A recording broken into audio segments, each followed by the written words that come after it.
Hai adik-adik, kembali lagi dengan Kak Rina di Online Class 101. Kali ini kita akan belajar Bahasa Indonesia untuk kelas 3 tema 8. Di subtema 4, Aku Suka Berkarya. Di pembelajaran 2, kita akan belajar menjadi petugas penerima tamu. Ini di halaman 172 sampai dengan 177. Yuk dukung terus channel Kak Rina dengan cara mensubscribe, klik loncengnya, like, dan share juga. Buat yang udah subscribe, Kak Rina ucapkan terima kasih banyak ya. Tujuan pembelajaran kita yang pertama, setelah membaca, adik-adik dapat mengidentifikasi pokok pikiran tentang konsep 8 mata arah mata angin dan pemanfaatannya dalam denah dengan benar. Yang kedua, setelah membaca, adik-adik dapat menceritakan kembali ide pokok dari informasi yang didengar atau disajikan tentang 8 arah mata angin dan pemanfaatannya dalam denah dengan tepat. Jangan lupa untuk berdoa dahulu sebelum mulai belajar ya adik-adik. Jaga kesehatan dan selalu ikuti anjuran Bapak dan Ibu Guru serta orang tua di rumah. Yuk kita mulai adik-adik, ditonton sampai habis ya. Jangan dilewatkan karena ada informasi penting yang Kak Rina berikan. Dan diulang lagi videonya sampai adik-adik benar-benar paham. Nah, ini ada di halaman 172 dengan judul Menjadi Petugas Penerima Tamu. Hari ini, SD Nusantara kedatangan tamu. Tamu yang datang dari tim juri penilai lomba kebersihan sekolah. Mereka ingin melihat kondisi SD Nusantara. Udin dan beberapa teman ditunjuk menjadi petugas penerima tamu. Mereka harus mendampingi tamu. Mereka juga bertugas memberikan penjelasan tentang SD Nusantara. Udin dan teman-teman berbagi tugas menerima tamu.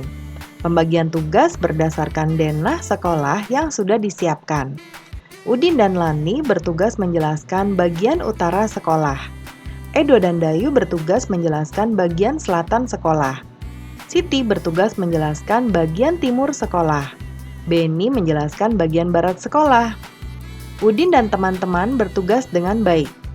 Mereka menjelaskan program sekolah dengan jelas dan santun. Mereka juga dapat menjawab pertanyaan dengan lancar dan jelas. Para penerima tamu telah bertugas dengan baik. Para juri memberikan pujian kepada mereka. Kepala sekolah dan para guru juga memberikan pujian. Semua anak-anak senang dan bersemangat mengerjakan tugasnya. Nah, berikut ini denah yang digunakan Udin dan teman-teman ya adik-adik. Nah, kita lihat di sini ada ada bangunan-bangunan di sini ya. Ada lapangan bola. Kalau ini sepertinya lapangan untuk upacara.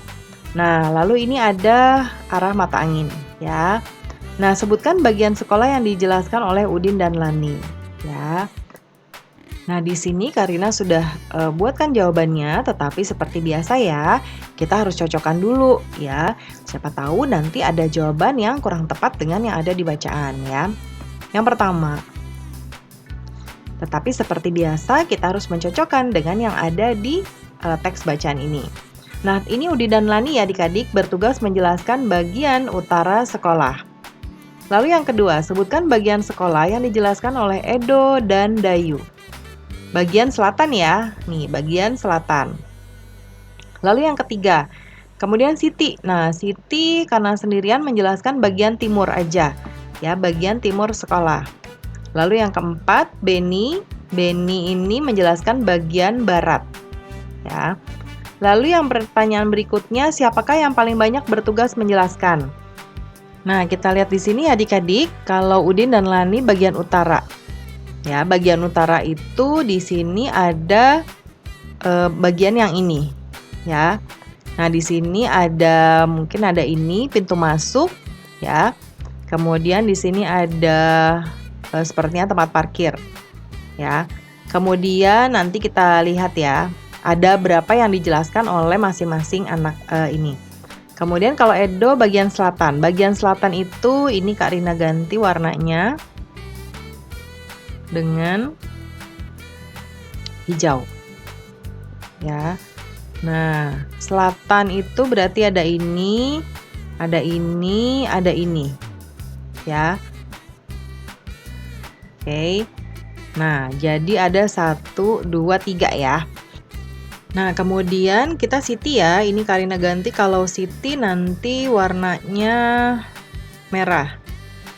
Ya. Siti tadi timur ya. Timur itu ada ini. Ini kelas. Lalu ini ada 2 ruang, biasanya mungkin ruang perpustakaan atau ruang guru ya, atau mungkin UKS. Jadi 1, 2, 3. Siti 3. Beni bagian barat. Barat itu sebelah sini ya. Nah, kalau sebelah sini ini Karina tandai dengan warna ungu. Ya, 1 ini kelas dan ini. Jadi ada 2. Berarti yang ada banyak, ini yang ini, ya ada 3, sama yang hijau sama merah. Ini tuh selatan. Yang selatan itu Edo dan Dayu. Lalu yang merah ini bagian timur itu Siti. Jadi Edo, Dayu, dan Siti. Ya. Kenapa? Bagaimana cara kita mengetahuinya? Dari tadi yang Karina jelaskan ya. Ya, kita hitung bangunannya masing-masing. Jadi jawabannya karena mereka menjelaskan 3 bagian, sementara yang lainnya hanya menjelaskan 2 bagian saja. Ya. Nah, seperti itu. Kemudian selanjutnya di sini perhatikan kembali bacaan tentang menjadi petugas penerima tamu. Bacaan tersebut memiliki 4 paragraf. Paragraf adalah susunan beberapa kalimat yang mengandung satu pikiran pokok. Nah, penulisan paragraf dimulai dengan garis baru. Pikiran pokok adalah ide utama dari sebuah paragraf. Ini contoh ya, ini Karina juga salin di sebelah kanan. Contohnya, Edo anak yang rajin, semua tugas sekolah selalu dikerjakan tepat waktu. Edo juga selalu membantu orang tua. Edo selalu mengerjakan pekerjaan dengan baik. Nah, pikiran pokok dari paragraf di atas adalah Edo anak yang rajin. Ya. Nah, cobalah menemukan pikiran pokok dari bacaan menjadi tugas penerima tamu yang tadi. Ya, kita tuliskan nanti di bawah sini, ya. Oke, sekarang yang pikiran pokok paragraf pertama. Kita cari paragrafnya dulu ya. Bacaannya di sini. Nah, ini paragraf pertama yang ini. Ya. Yuk kita cari. Yang pertama adalah ini. SD Nusantara kedatangan tamu. Ya. Paragraf kedua yang ini.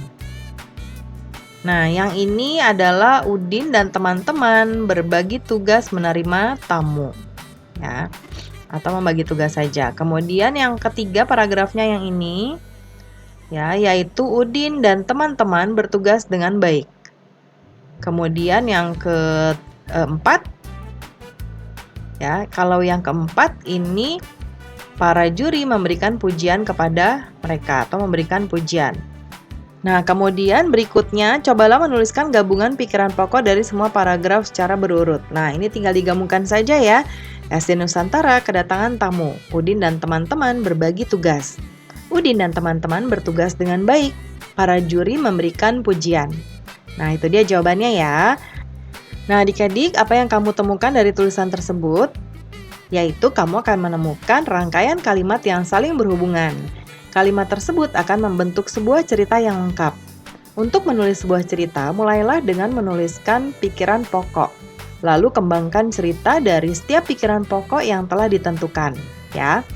Nah, jadi kita kalau menulis cerita harus menuliskan pikiran pokok dulu adik-adik masing-masing paragrafnya. Baru nanti kita buat, misalnya adik-adik punya 3 pikiran pokok. Berarti adik-adik buat 3 paragraf. Ya. Masing-masing dijelaskan di paragraf tersebut. Ya, pembelajaran kita sudah selesai adik-adik. Terima kasih sudah menonton sampai akhir. Mohon dimaafkan apabila ada kesalahan dalam perkataan maupun dalam materi yang diberikan. Sampai jumpa di video berikutnya. Dadah!